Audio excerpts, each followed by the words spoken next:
Hi, my name is Sanchez, and I'm going to go ahead and be demoing how to do blood administration. So what you want to do first, you want to go inside with the patient and introduce yourself and make sure the patient understands the process.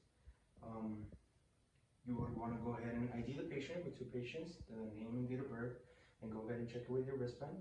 After that, you want to go ahead and put your gloves on, perform hand hygiene, and then put your gloves on.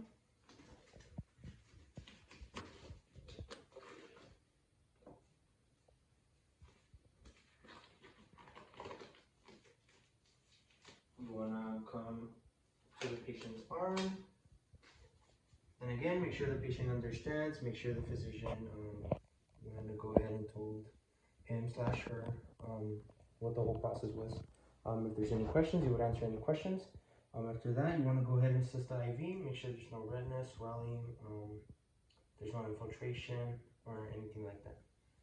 Once that's done, you want to go ahead and check the IV for patency.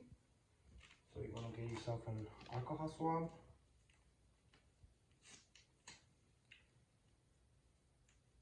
You want to go ahead and clean the port. Once you have cleaned the port, you want to go ahead and with the flush, aspirate a little bit. Once you aspirate, you want to see blood return. If you do see blood return, you want to flush it a little bit. Once it's flushed, you want to go ahead and disconnect that. So the IV is good.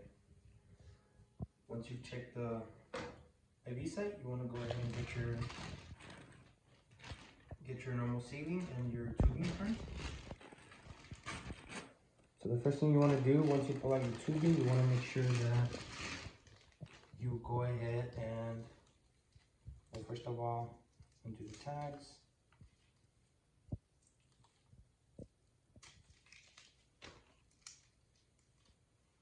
And then you want to go ahead and lock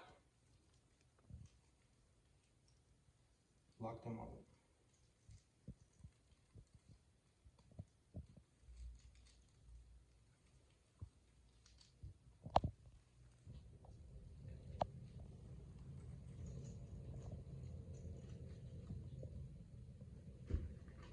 You want to go ahead and hang your normal saline.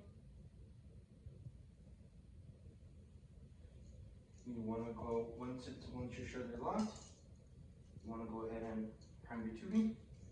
So you're going to go ahead and spike it.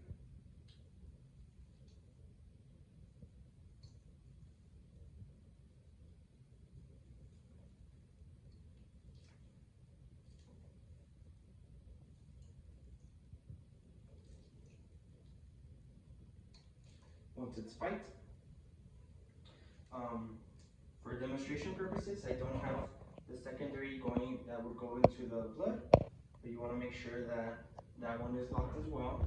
And once you have your tubing in, you want to make sure you fill that out. Once it's done, you want to go ahead and you want to prime this line, and you want to go ahead and back prime the other line that would go up to the blood.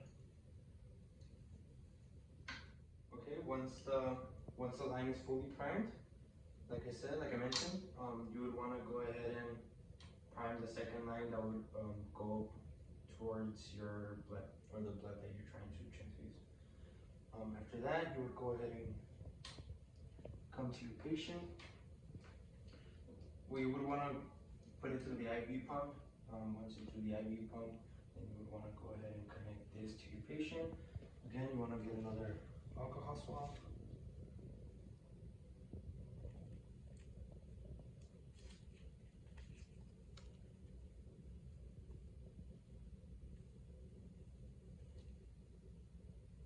You want to clean the port. Once the port is clean, you want to go ahead and connect the line.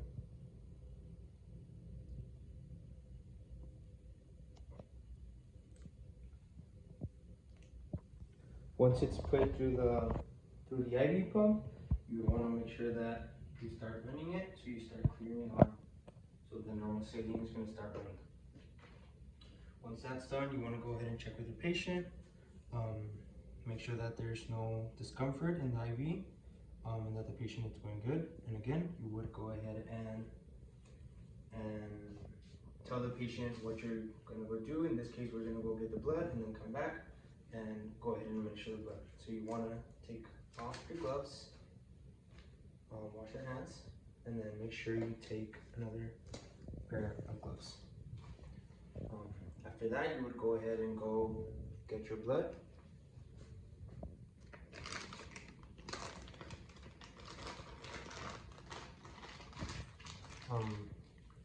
So it's going to come in a bag, and what you want to do is that you want to go ahead and verify the blood with the person handing you the blood. So this is where you would put your new gloves on.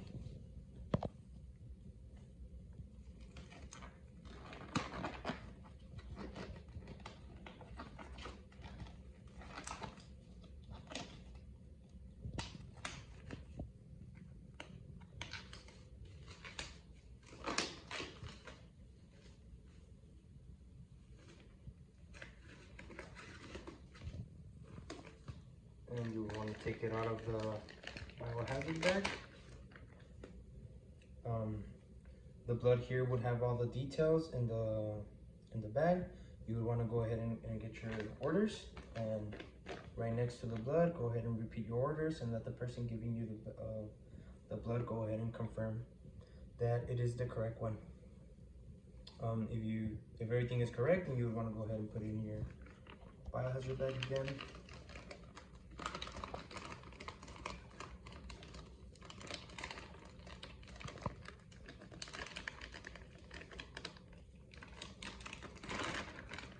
And go ahead and take it up to your patient. You discard your gloves.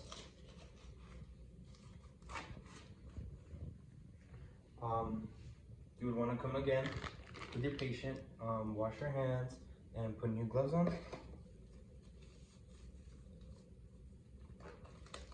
While you're putting on your gloves, you can go ahead and verify your patient again, because you do need the second ID,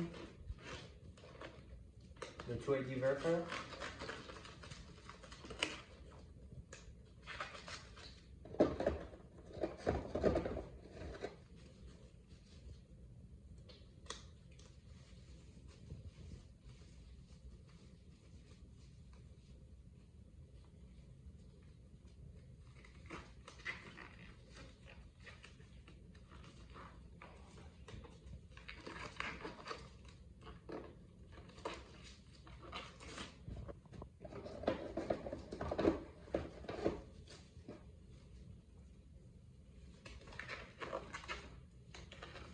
Once you have verified the patient, it is the correct patient again, 2 IDs. What you want to do here is that you would want to call another nurse.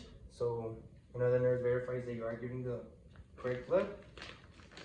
You would come again and go ahead and verify again with your paper. Once the nurse agrees that it is the same one, that you both agree that you are giving the right patient the right blood, he or she would go ahead and verify the paper and go ahead and sign and consent that you are giving the right one.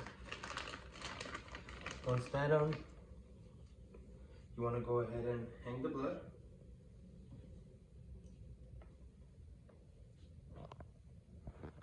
And what you want to do here is that you want to stop the normal saline from running.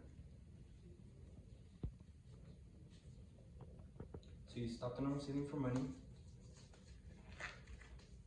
And you want to calculate your infusion rate at this point. So you would want to do, for the first 15 minutes, you would want to access the 5 milliliters per minute. And after you've done your math, after you've done your rate that you want to give it to, you first need to take the vital signs before you start administering it. You take the base vital signs, and you would go ahead and get the second line and go ahead and spike it. And that's when it would start. The blood starts running. I'm gonna go ahead and take it down because it's dripping, but you would let the blood go start dripping, start flowing, and you would want to stay. You would want to stay with the patient for at least 15 minutes to make sure that there's no allergies, and that the patient is not reacting well to the blood. After those 15 minutes, you want to go ahead and take vital signs again. You take the vital signs, and then after that, you need to put the new rate of the blood flowing. You would want to give it in the next 4 hours. So since you already did 15 minutes, you want to give the rest of the blood over 3 hours and 45 minutes. If the patient doesn't have any allergies for the 15 minutes, then you should be good. If the patient does have allergies, what you want to do is you want to immediately stop it, and you want to call for help. You want to discontinue it, you want to call for help, call a physician, and go ahead and start taking blood samples, urine samples, and make sure that the patient is okay. Your patient at this point would be a number priority, so assess your patient first. And that would be it for the blood administration.